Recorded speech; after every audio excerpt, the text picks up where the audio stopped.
Welcome to the Thought Arena, where timeless ideas meet modern questions. Here we explore the greatest minds and philosophies that shaped our world, from ancient Greece to today's discoveries. If you seek wisdom, meaning, and the courage to question, this is your arena. Subscribe and join the conversation.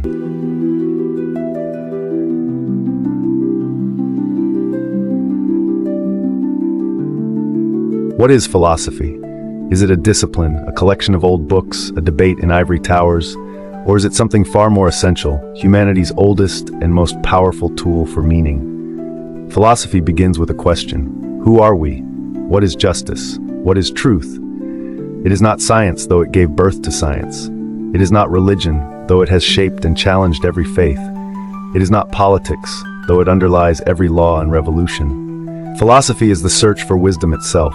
Socrates once said, "The unexamined life is not worth living," and that is philosophy's core.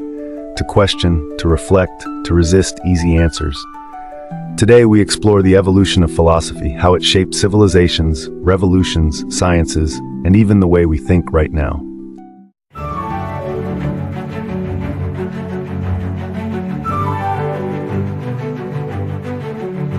Our story begins in ancient Greece, but not with gods or heroes. With ordinary men daring to ask extraordinary questions. The earliest poets, like Hesiod, spoke of chaos birthing cosmos. Homer told of gods and warriors. But then came a radical shift. Thinkers like Thales of Miletus asked, "What is the world made of?" Thales believed water was the fundamental substance of reality. It may sound simple, even naive, but it was revolutionary. For the first time, mythos gave way to logos. Story gave way to reason. Heraclitus declared, "No man ever steps in the same river twice, for it is not the same river, and he is not the same man." Change itself, he argued, is the essence of being. Meanwhile, Pythagoras found mathematics and music and harmony in the stars. These Pre-Socratics planted seeds that would grow into science, metaphysics, and philosophy of mind.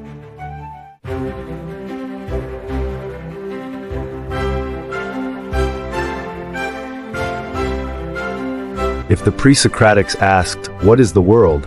Socrates, Plato, and Aristotle asked, "What is the good life?" Socrates never wrote a word, but his method, asking probing questions, challenging assumptions, remains the very heart of philosophy. In the marketplace of Athens, he embarrassed the powerful and inspired the young. His trial ended in death, but his life became eternal dialogue. Plato, his student, turned philosophy into vision.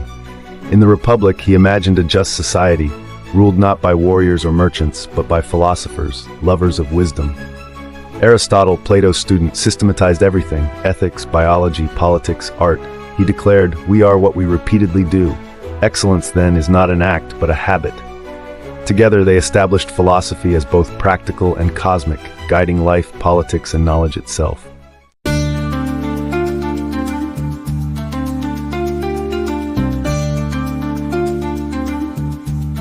But philosophy did not end in Athens. The Stoics, like Epictetus and later Marcus Aurelius, taught resilience. You have power over your mind, not outside events. Realize this, and you will find strength. Their philosophy shaped emperors and still inspires leaders, soldiers, and thinkers today. Epicurus, often misunderstood, taught not indulgence but moderation, that pleasure is the absence of pain, and wisdom lies in simplicity. And beyond Greece and Rome, philosophy blossomed globally. In India, the Upanishads and the Buddha asked profound questions of self, suffering, and liberation. In China, Confucius taught ethics of responsibility, while Laozi spoke of harmony with the Tao. Philosophy, in all cultures, asked not just how the stars move, but how we should live.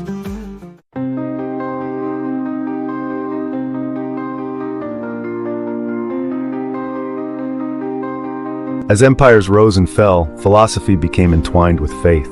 Augustine asked how divine grace meets human will.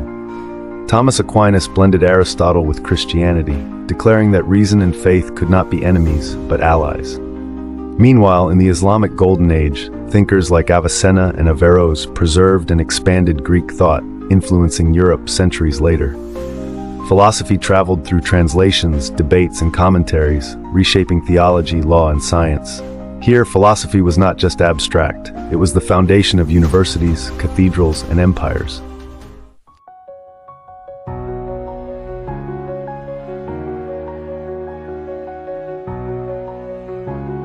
The Renaissance rediscovered human dignity. Descartes declared, "I think, therefore I am." Spinoza saw God not as a person, but as the fabric of existence. Locke and Rousseau imagined government by the people, planting seeds for democracy. Kant called reason humanity's liberation. Enlightenment is man's emergence from his self-imposed immaturity. Voltaire mocked kings and priests, demanding tolerance. Philosophy here was not hidden in manuscripts, it was in revolutions, rights, and constitutions.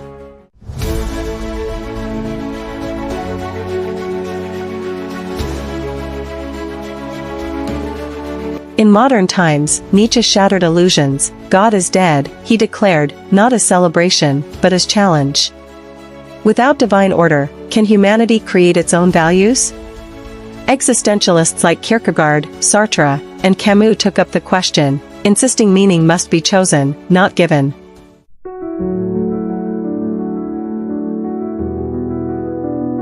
Philosophy never ended. It became embedded in science, politics, and ethics. In bioethics, it asks, what is life worth? In technology, it asks, should machines think for us? In politics, it asks, what is justice now? Camus once said, the purpose is to live, and to live with dignity. And that is philosophy's eternal task. Philosophy is not about memorizing answers, it is about having the courage to ask questions. It shaped our sciences, our laws, our art, and even our sense of self. Every video on this channel is part of this story, but this story belongs to you. Because philosophy begins not with Plato, or Aristotle, or Nietzsche. It begins when you ask, why? The thought arena, where human thought comes alive.